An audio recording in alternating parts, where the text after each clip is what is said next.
Okay, so here as you can see, since black has this open b file, here black can easily bring this rook to b8, which attacks towards this b2 pawn. So that's why here it's better for white to develop this bishop to d3 so that he can castle short side. But instead, however, Tal decides to castle long side, which is an inaccuracy because now black can easily bring this rook to b8, which might create some trouble for white in future. But instead, here black made a mistake by playing bishop to f6, which first of all looks fine because here black wants to capture this knight so that he can destroy the pawn structure of white. This is because now white can play this beautiful move bishop to b5, sacrificing this bishop. This is because after takes, now comes knight takes b5. And here, white is threatening to capture this bishop with a check so that he can capture this rook. And suppose if black slides his rook to b8, thinking that now I am safe, but now comes queen to e4 check. And obviously, you cannot defend this check by bishop to e7. This is because now comes bishop takes a7, attacking this rook, and the only safe square for this rook is to b7, and after this white can bring his another rook to e1, creating immense pressure towards this bishop. And suppose if black thinks that he can get out of this by simply castling, but knight takes e7 check, king to h8, bishop to d4 check, and f6, and after this g4, and yeah, this is over for black.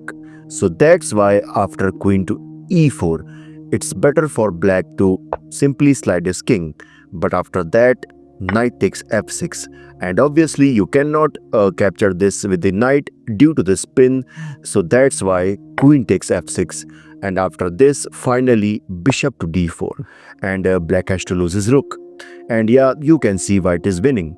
Okay, so in the actual game, after bishop to f6, here Tal missed this move bishop to Tal missed this move which is bishop to b5, and instead he goes for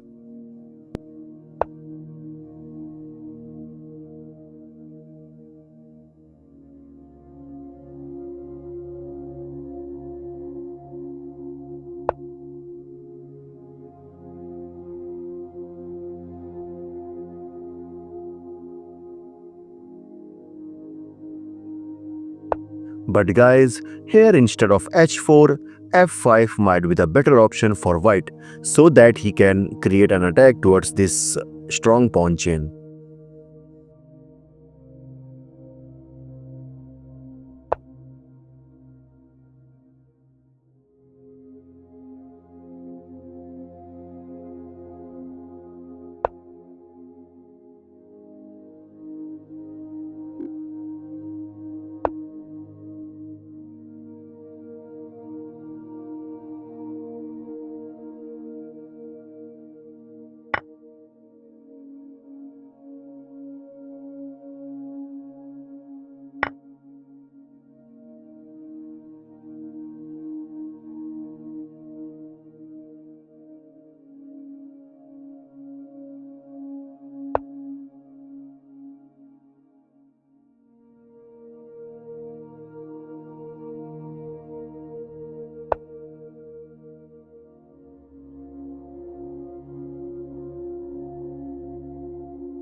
But guys, here instead of king to d2, here white must consider this move rook to f1 so that he can attack this weak f5 pawn.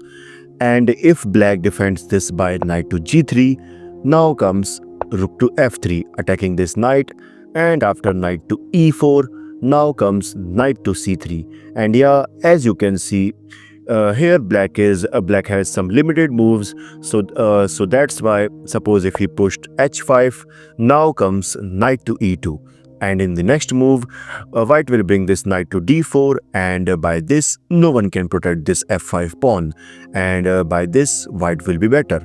Okay, so in the actual game, after king to d2,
and now it's better for black to bring this king to g7 and then to f6 so that he can keep an eye towards these pieces.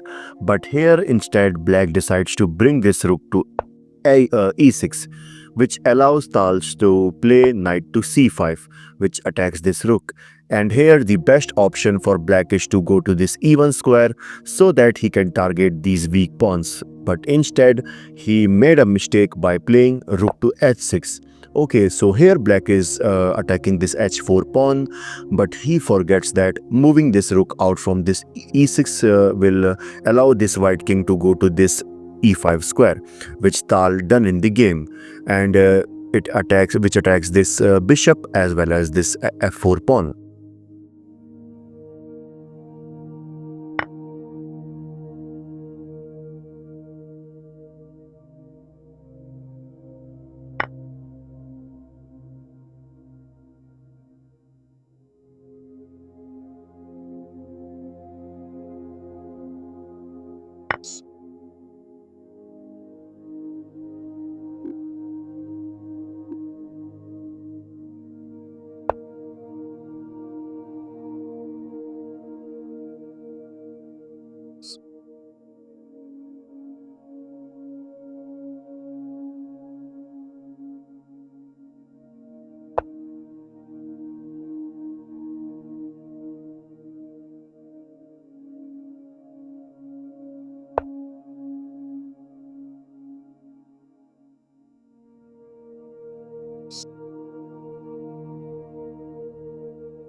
And here Tal finds the best move rook to f2, which attacks this f4 pawn, and the best way to tackle this is simply rook to h2, which attacks this g2 pawn after this rook moves.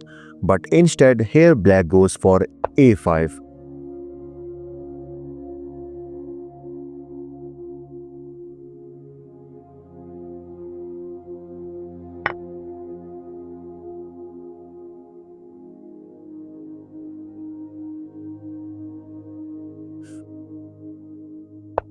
A great move by black, and here white cannot exchange this active knight This is because after rook takes e6, now this game is completely equal because white has no active knight, which keeps an eye towards these pawns.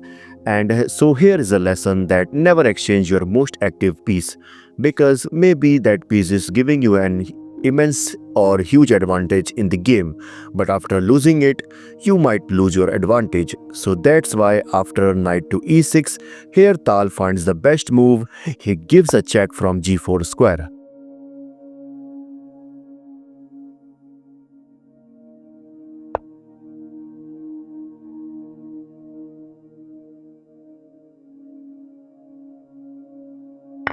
And again, as I said, here black must consider bringing this rook to h1 so that he can target these weak pawns. But here black made a mistake by capturing this knight on c5. This is because after Tal captured on c5, now you can see that no one can protect these pawns.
And in this position, Georgy resigned. This is because now you can see no one can stop this pawn from promotion. Like this video and also make sure to subscribe to this channel. This is your host Bison signing off. Bye bye.